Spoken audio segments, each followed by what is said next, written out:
저는 부동산 감독원이 만들어진다면은 부동산 감독에 관한 그런 자본시장에 관한 의제를 하는 형태로 거기에 참여하시는 분들도 결국 일종의 자격 제한이 있어야 될 거라고 생각을 합니다. 지금 예를 들면은 금융시장에서는 현직 애널리스트나 현직 매니저들이 내가 산 종목을 못 사게 하거나 하는 여러 가지 컴플라이언스 룰들이 있습니다. 근데 만약에 내가 부동산 정책을 여기를 다룬 부동산 정책을 했는데 본인의 어떤 자산 포지션이 그렇다면은 저희가 국회의원에게 종종 금융에서 다루는 게 막 백지신탁해라 이런 거지 않습니까? 네. 그럼 본인도 백지신탁해서 거기를 하든지 아니면은 그냥 그런 컴플라이언스 룰에 적용이 되는 사람들은 빠지는 게 맞죠. 오. 지금은 부동산 정책은 부동산 다 강남 알짜 갖고 있는 사람들이 그 모여서 부동산을 짜니까 장기보유 특별공주 최대한 해야 되겠다. 막 제한 없이 그냥 집을 100억에 팔아도 한 80억 공제받고 뭐 세금은 4억 내자. 이렇게 하다 보니까 장기보유 공제를 뭐 상한을 두자 등등 여러 가지 논의를 이쪽에서 얘기하더라도 그렇게 하면 내가 좀 손해 보는데 이러면서 결정권자의 그 권능을 발휘하는 부분이 있지 않습니까? 네. 그래서 저는 그런 것도 결국은 윤리의식이 많이 올라가야 되는 부분이라고 생각해요. 자, 지금 커넥티드 그라운드 최상욱 대표님과 이야기 나누고 있는데요.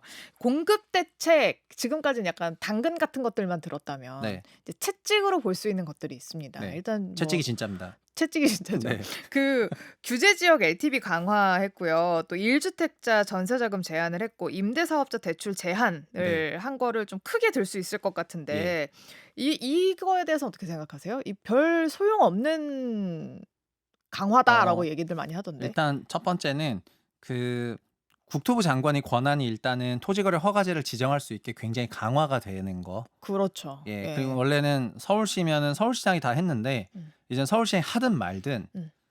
그냥 국토부 장관도 그냥 마포구 성동구 지정이 언제든지 가능해졌다는 얘기가 되겠습니다. 그리고 그렇게 된 배경에는 원래 2017년부터 우리나라 주택시장을 보면은 주택시장 강세가 나오는 지역은 전세 낀 갭매수가 많았어요. 네. 그래서 전세 낀 갭매수가 많다 보니까 결국 전세가 그거가 원래 서민 주거의 방향이었지만은 그거를 악용한 사건들이 늘어나기 시작을 해서 아파트 시장에서는 레버리지로 썼고 비아파트에서는 사업비 조달의 원천으로 전세를 쓰면서 그분들이 계속해서 슈퍼 레버리지를 쓰다가 네. 결국은 청산당하고 사기 사건들이 나게 된 네. 거잖아요. 그래서 전세 대출에 대한 문제의식이 있는 상태에서 국토부가 어쨌든 전세 제도에 대해서 임대차를 다뤄야 되는 그런 부처다 보니까 임대차 보호법은 법무부 법이라 하더라도 국토부 정책에 매우 예민한 부분이어서 이번 대책에 혹시 전세와 관련해서 어떤 내용이 들어갈까 이거가 되게 예민한 상황이었는데 네. 군불도 다 막 떼졌고요. 네. 여기저기서 뭐 전세금 DSR도 해야 된다. 뭐 막 군불 떼어진 상황에서 그냥 뭐 이번에 공급만 나오는 게 아니고 수요가 나오지 않을까. 시장은 5년간 수요였기 때문에 네. 그래서 봤는데 짜잔 하니까 그냥 1주택자이신 분이 음.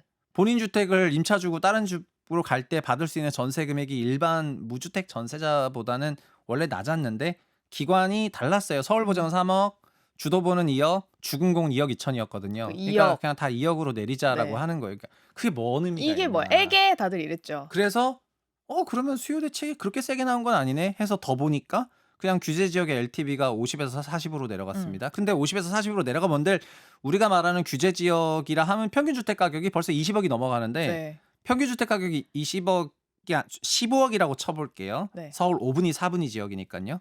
4분위 지역이 15억이라고 하면은 4분위는 마포, 성동, 양천, 동작, 강동을 말합니다. 이 4분위 지역의 평균 주택 가격 15억에 LTV 40%가 6억인데 네. 지금 이미 627로 6억 대출 제한이 있기 때문에 그냥 어떤 느낌이냐면 규제를 더 했다 이게 아니고 정합성 있게 그냥 15억 시세에 맞게 LTV 6억 대출까지인데 LTV 40으로 딱 맞춰줘가지고 그 서울 그 규제 지역 그 중단가 이런 게 막 14억 2천인가 막 그렇다고 했던 것 같아요. 예, 그러니까 그래서 그거 대충 맞춰놓은 그냥 것 같아. 그 금액에 맞게 그냥 네. LTV 40으로 맞춰가지고 혼선이 없도록 즉 LTV 40을 받거나 6억을 받으면 된다. 이런 정도가 됐거든요. 그러나 국토부 장관이 서브로 토어제 땅 찍는 순간 거기는 LTV 70에서 40이 되니까 네. 사실상 그 권한은 세지기는 했습니다. 그거 외에는 이제 가계대출을 쪼이면 항상 뭐가 문제가 되냐면은 사업자 대출이 문제가 되거나 결국 그러니까 해석하면 가계거나 비가계 대출인데 가계대출을 조였을 때 비가계 대출이 늘어나는 부분이 있어서 비가계 대출이 어디로 튈지 잘 모르는데 627 후에도 어디로 튀었냐면은 주택 매매 사업자랑 임대 사업자를 만들어 가지고 하면 된다고 소위 약간 솔루션이 나왔었기 때문에 그걸 이번에 막았고요. 근데 아마 또 이걸 막게 되면은 딴 게 이번에는 또 나오겠지. 이제 또 뭐 나올 만한 후보들이 몇 개 있습니다. 네. 그러니까 뭐 NPL을 만드는 어떤 법인 뭐 된다거나 음. 하여튼 뭐 오만 가지를 그게 뭐 하면서 부실채권 뭐 이런 네. 거죠. 뭐가 나오겠지만은 음. 어쨌든 지금 금융대책 관련한 경우에는 그래도 문재인 정부랑 굉장히 달라진 건 뭐냐면은 약간 풍선 효과가 난다 그러면 거기를 아예 없애버리더라고요. 조절하는 게 아니라 그냥 아예 네. 이번에도 쳐버려요. 보셨지만 빵으로 그냥 네. 0%로 그래서 어쨌든 저도 보면서 와 어디로 튄다는 소문이 나면 그냥 없애버리는 거예요. 그래서 음. 와 여기는 이제 튄다는 소문을 내면은 안 그냥 안 되겠다. 되겠다. 그냥 문정부 때는 사업자 대출로 튄다 그래도 막 크게 잡거나 그런 게 없었거든요. 근데 지금 금융부처는 하여튼 예사롭지가 않은 것 같습니다. 그리고 전세와 관련해서는 네. 지금 정부도 이거를 규제하려는 생각은 있어 보이는데 음. 근데 저는 결국 그 대책은 정책 금융 정책에 대한 거는 한국에서는 현재 금융위가 내고 있지만 음. 금융위가 기재부랑 합쳐질 예정이고 기재부는 예산처하고 재정경제로 나눠질 예정이기 때문에 그게 내년 1월 2일부터 된다는 이제 생각을 하고 있잖아요. 그래서 아마 3개월 안에 추가적인 전세 대출이 나올지는 잘 모르겠는데 네. 어쨌든 새 정부가 되던 새 재정경제부에서 정책을 다루는 대책들을 낼 거라고 생각을 하고 그때 전세와 관련된 내용들이 들어가지 않을까 이렇게 생각하고 있습니다.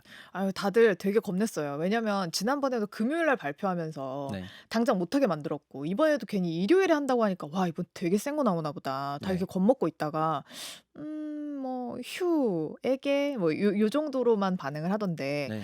근데 저는 이게 약간 초석 같거든요. 그렇죠. 뭔가 예 뭐 왜냐면 세금 정책이 이번에 네. 빠졌어요. 네네. 세금 정책에 빠져 있죠. 네. 그래서 저는 왜냐면은 이 이재명 정부의 부동산 그 데스노트 그 뭐라고 네. 하죠? 예언서, 네. 요한계시록이다 하는 그 책이 있잖아요. 공정한 부동산, 지속 네네. 가능한 도시인가 있죠. 뭐 그거 있잖아요. 그게 지금 이제 차관이랑 막 여러 사람이 쓴 책이란 말이에요. 근데 거기에서는 제가 그래서 주말에 한 번 또 봤어요. 이 사람들 왜냐면 일요일 날 대책이 나오니까 뭐가 나올지를 대충 봐야겠다. 그래서 봤는데 야 거기는 되게 강력해요.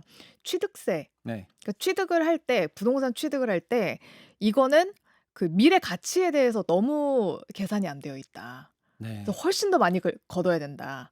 이 얘기와 보유세도 막 어마어마하게 걷어야 된다. 막 이런 식으로 써 있는 거예요. 왜냐면 사람들이 살고 싶어 하는 그곳은 결국 정부가 만들어 놓은 편익 높은 네. 곳에 그 조성이 되어 있고 그 덕에 오른 거기 때문에 더 많이 걷어야 된다. 뭐 이런 식으로 나와 있어서 저는 이번에 세금 되게 세게 때릴 줄 알았거든요. 네. 그 원래 그 토지 공개념상에서 이론상 그 토지 지세는 정부 지출액이랑 동일하거든요. 네. 그러니까 렌트 R은 그 정부의 지출인 G하고 항등식이 형성돼야 된다는 게 그게 토지 공개념파의 주 논리거든요. 그런데 실증적으로 그런 걸 구현한 나라나 도시는 없어요. 음. 근데 전체적으로 보면 우리나라는 정부의 전반적인 그런 복지 지출 대비해서 부동산에서 거치는 조세가 너무 작으니까 누가 보더라도 그 부분이 음. 불균형이고 그래서 네. 부동산 조세가 세질 거라고 생각은 됩니다. 그런데 지금 부동산 조세도 결국은 기재부 세제실 통해서 다루게 되는 건데 네. 기재부 세제실 현 세제실장은 어쨌든 최상목 대통령 권한대행 때 음음. 임명하신 분이고 그 전 세제실장은 지금 캔코 사장으로 가셨고 그러니까 이번에 여러 가지 나오는 걸 보면은 막 공공기관 기관장 임기도 대통령 임기에 맞춰야 된다 등등 또 정부 조직도 기재부도 바꾸고 뭐 여러 가지가 복합적으로 되어 있는 상황이어 가지고 그 교통 정리가 한번 되면서 이제 내년이 저는 본격적인 네. 그런 대책들이 나오는 시기라고 생각을 개인적으로 하고 음. 있습니다. 네. 그래서 공급도 이번에 국토부는 어떤 의미에서 등 떠밀려 낸 건데 음. 627로 먼저 금융부처가 선빵을 날려버리니까 네. 그럼 수요 대책 나왔으니까 다음엔 공급 대책 나오시는 거죠? 아니 라고 하니까 습관적으로. 국토부는 저는 낼 생각이 없었는데 왜 갑자기 공급 대책 다 내려가시죠? 이러면서 낸 겁니다. 음. 그래서 그냥 부랴부랴 늦게나마 준비를 한 것 같고요. 네. 준비하다 보니까 자연스럽게 3년 전 공급했던 그런 방법론을 따라간 거라고 생각을 해요. 음. 그전에도 공급 대책이 없었다고는 말 못하겠죠. 네. 그러나 그냥 결국은 9월 초에는 내겠다라고 하게 된 그런 부분은 네. 이제 시장에서 그런 공급에 대한 압력을 계속해서 어필했기 때문이라고 봅니다. 네. 저 다시 돌아가 가지고 네. 아까 왜 주택매매 임대사업자 주담대 금지하는 거에 있어서 약간 우려되는 점이 뭐냐라고 하면 그러면은 거기 집에 살다 나가는 사람들 나중에 대출 받아서 주는데 문제 생기는 거 아니야?" 이렇게 얘기하시는 분들도 많더라고요. 네, 맞습니다. 네. 그런 그래서 문제는 앞으로 많이 생길 거예요. 그럼 그 또한 약간 사람들은 약간 뭉뚱그려서 얘기하는데 전세 사기라고 말을 하잖아요. 아, 예, 그러니까 전세 보증금 미반환의 그 끝장 버전이 사기고 네. 현실에서는 그 굉장히 넓은 스펙트럼 속에 있는 거지 않습니까? 네.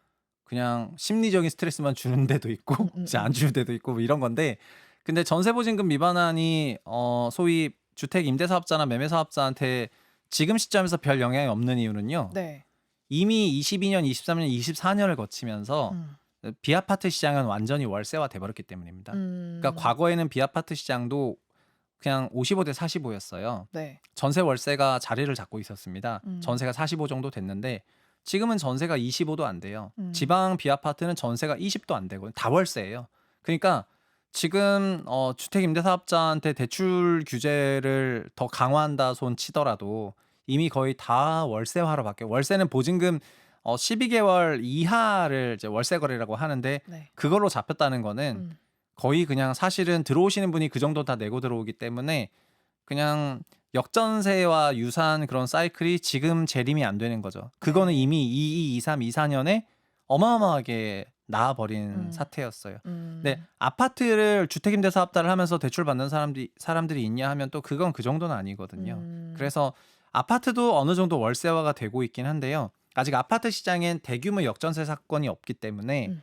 여기는 그나마 굴러가긴 하지만 빌라 쪽은 완전히 그 월세화가 됐고, 음. 그래서 주임사자 등록을 통해 가지고 하는 부분이 어느 정도 이미 영향을 미치지 못할 정도로 다 바뀌어 버렸다고 저는 보고 있습니다. 네. 그러면 1주택자, 수도권 1주택자 전세자금 대출 한도 2억 원으로 일원화가 됐는데 네. 이게 뭐 결국에는 이렇게 질문을 하더라고요. 부산에 사는 사람이 네. 갑자기 서울로 그 직장을 잠깐 옮기게 됐는데 네. 잠깐 일하는 동안에 서울에서 전세 살려고 하니까 너무 비싼 거죠. 네. 그래서 그렇게 되면 2억 밖에 대출이 안 나오니까 5억짜리 집에 들어가려고 하면 네. 부산에 있는 집을 비싸게 전세를 내놓게 된다. 그래서 거기에 수요자들이 오히려 피해를 보게 된다라고 얘기를 하는 거예요. 아, 저는 네. 그냥 그런 건 다 그냥 가정이라고 생각을 하고요. 그러니까 결국 어 위험의 외주 계속 이렇게 남한테 그게 이제 전가된다는 거죠, 예. 위험이. 아, 저는 그게 우리나라의 문제라고는 생각하는데요. 한국은 뭐냐면은 집 하나 샀다고 거기 평생 사는 게 아닙니다. 음. 이게 좋은 사회냐는 잘 모르겠어요.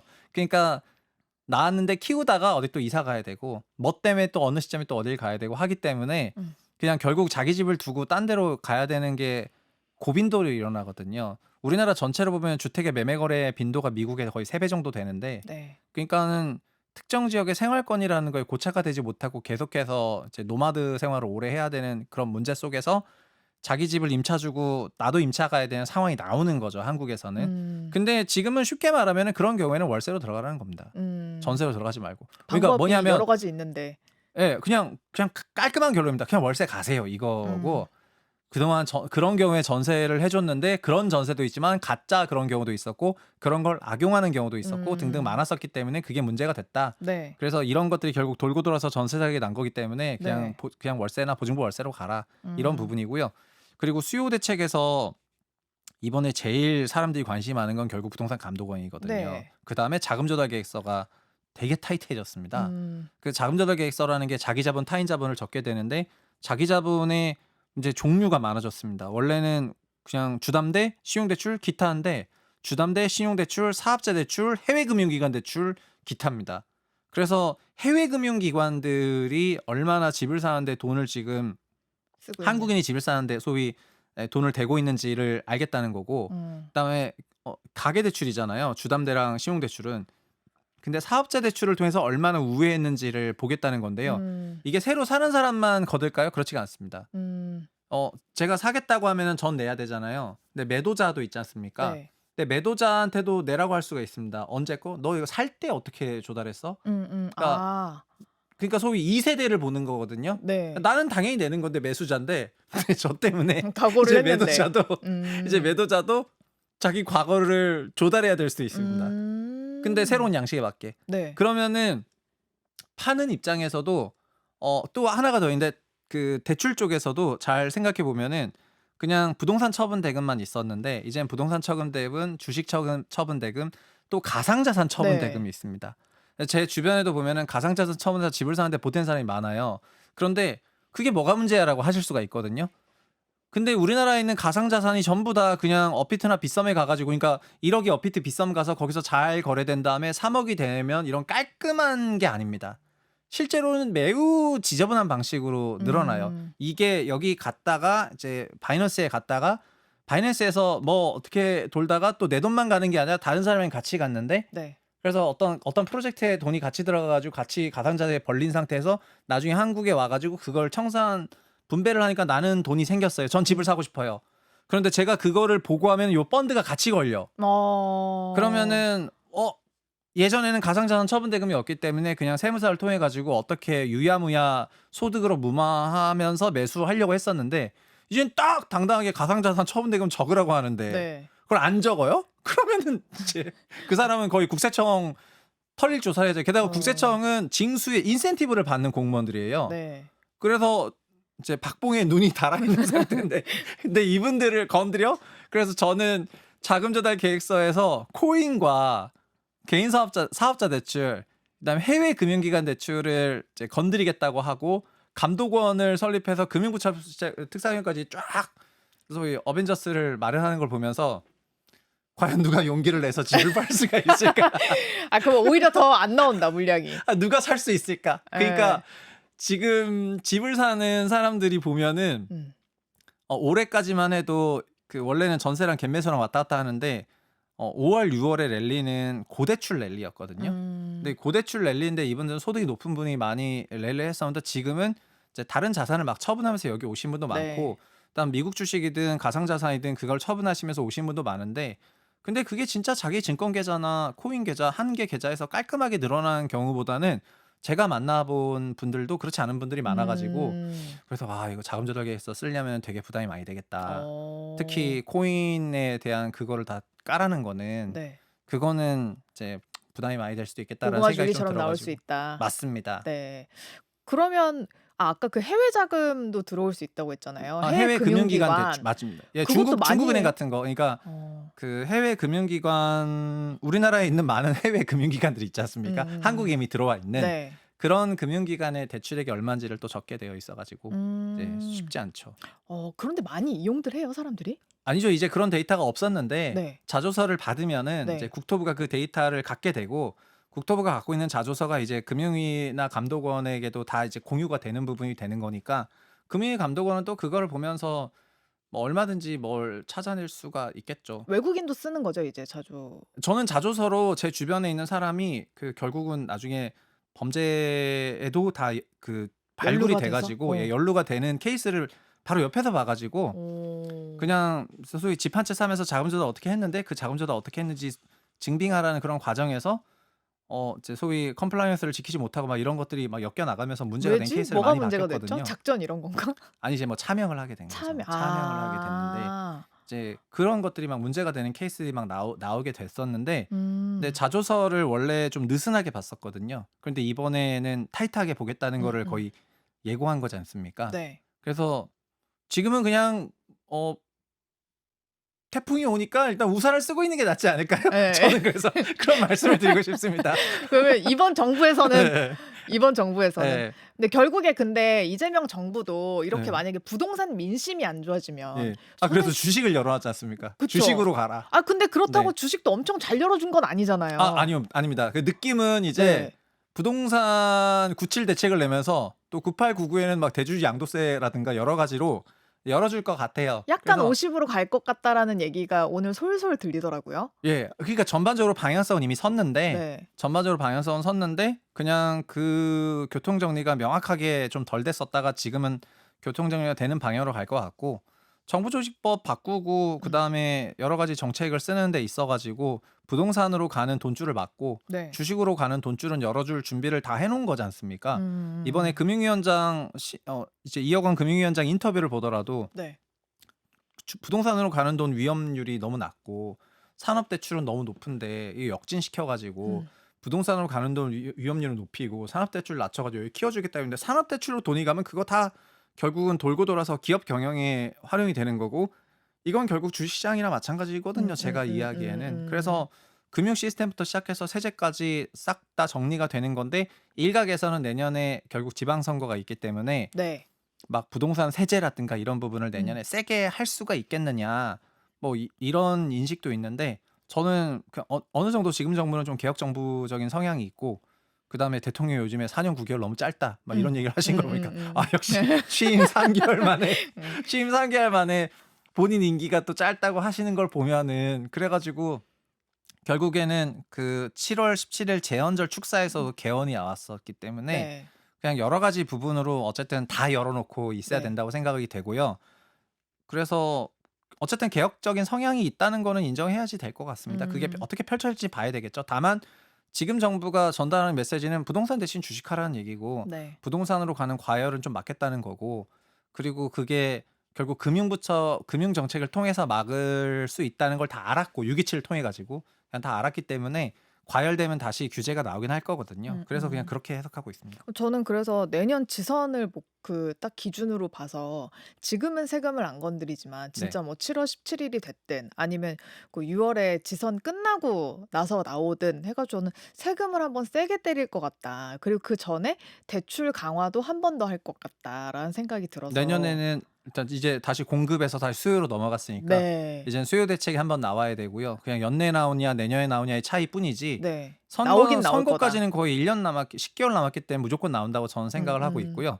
그리고 수요 대책과 무관하게 세금 대책 같은 경우에는 네. 세금은 장기 수요를 건드리는 건데 그거는 결국 상당한 논의를 해야 되지 않습니까? 그래서 갑자기 어느 순간 밀실에서 발표될 리는 없고 음음. 논의가 있을 거기 때문에 그거는 저희가 확인할 수 있을 거라고 보고 있습니다. 네. 그래서 앞으로 그러면 이 수요 대책이나 세금 대책은 '내가 국장이다. 내가 기재부 장관이다.' 하면 어떻게 추진을 할 것 같으세요? 수요 대책이요? 네. 지금 수요 대책 할 방향은 큰 방향은 이미 답이 서 있는 음. 상황입니다. 그러니까 대출 성장률을 알파벳 D로 하고 음. 우리나라의 명목 성장률을 G로 하면은 주택 부동산에서는 대출 성장률인 D가 무조건 G보다 낮습니다. 음. 그러니까 우리나라가 올해 명목이 2.9%예요. 내년이 명목이 3.6 정도 될 것 같아요. 근데 주택 시장 대출 성장률은 소위 3% 내년에 넘어가지 않는다면은 음음. 2000조 기준으로 3%가 그 60조 원 되는 거잖아요. 그래서 내년에는 그 3%보다 음. 더 타이트한 기준으로 그냥 관리를 해 가지고 월간 한 3조 원대 정도로 그냥 아예 묶어 놓을 거라고 음. 생각이 되고요. 그리고 금융기관을 통해서 이건 총량 관리고 두 번째는 금융기관한테도 그냥 주택 대출에 대한 위험도를 높이면서 음. 금융기관 스스로 그 자기 자본 비율을 지키도록 반강제화할 거기 때문에 네. 금융기관 입장에서는 주택 대출 늘리기가 어렵고 알짜 순으로 하다 보면은 결국 주담대 조금 나가면 신용 대출을 못 해 주는 이런 음. 형식이 조금 되면서 주택담보대출 위주로만 좀 나갈 것 같거든요. 그래서 음. 이렇게 금융은 충분히 통제할 것 같습니다. 여기다가 더 나가게 되는데 이게 총량 베이스고 더 나가게 되는데 지금 DSR 관리 시스템을 궁극적으로 더 확대하게 되는데 DSR에서 가장 빵꾸가 나고 있는 부분이 하나는 전세지만은 네. 전세는 전체 가계 대출의 10%밖에 안 되고 네. 집단 대출이 DSR 다 미적용 대상입니다. 중도금 대출, 음. 집단 중도금 대출, 집단 잔금 대출이 다 미적용 대상이거든요. 네. 원래는 잔금 대출엔 집단 대출이 없었지만 이것도 그 윤 정부 3년을 거치는 과정에서 22년에 DSR을 만드니까 그러면 집단으로 받아버리자 하면서 해지를 한 거거든요. 음. 그래서 집단 중도금 대출과 집단 잔금 대출에 지금 DSR 한다는 얘기는 없지만 DSR을 늘려나가는 과정에서는 이 집단 대출은 전체 대출의 거의 20% 육박하는 굉장히 큰 물량이기 와. 때문에 네네. 요것도 결국 DSR 적용을 받게 돼요. 와.